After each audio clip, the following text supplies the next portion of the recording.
अगर आप भी चाहते हैं इनके म्यूजिक के ऑडियो वीडियो आप तक पहुंचे तो हमारे चैनल को सब्सक्राइब जरूर करें और साथ ही साथ बेल आइकन दबाना ना भूलें।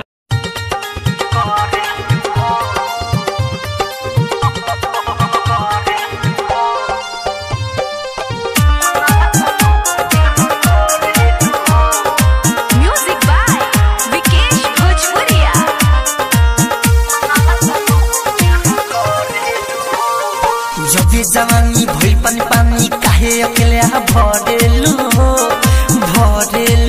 ते धनी मंगल पम होटे करेलु हो हऊ मंगल पम होटे करेलु हो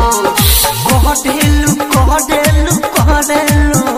हऊ मंगल पम होटे करेलु हो जबी जवानी भइल पानी पानी काहे अकेले भरेलु हो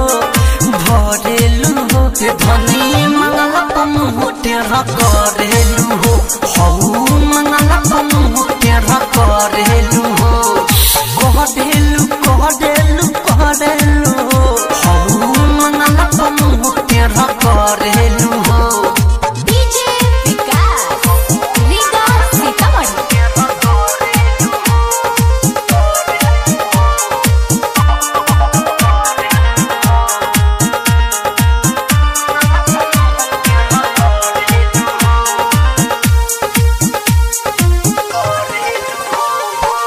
नया ससुराजी के सामन नया नया देखी तार सावतार हमरो तू बाया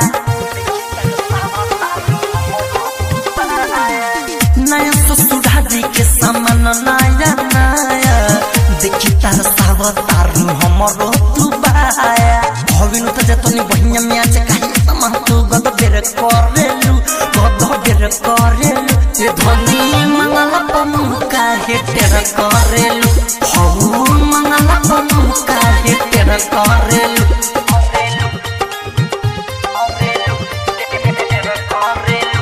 ज्योति रिकॉर्डिंग स्टूडियो घोड़ा सहन लखा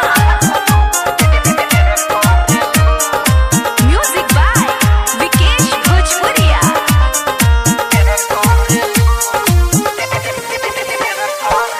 देखी चुमा तू लगोले बारू लत हो राइटर मिथलेश के ढीला होता महता हो देखी चुमा तू लगोले बारू लत हो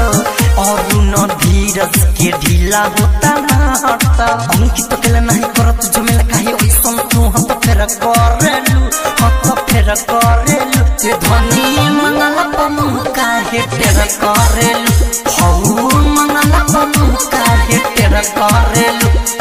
जबी जवानी भइल पानी पानी काहे अकेले भरेलु हो ते धनी मंगल पम होटे करेलु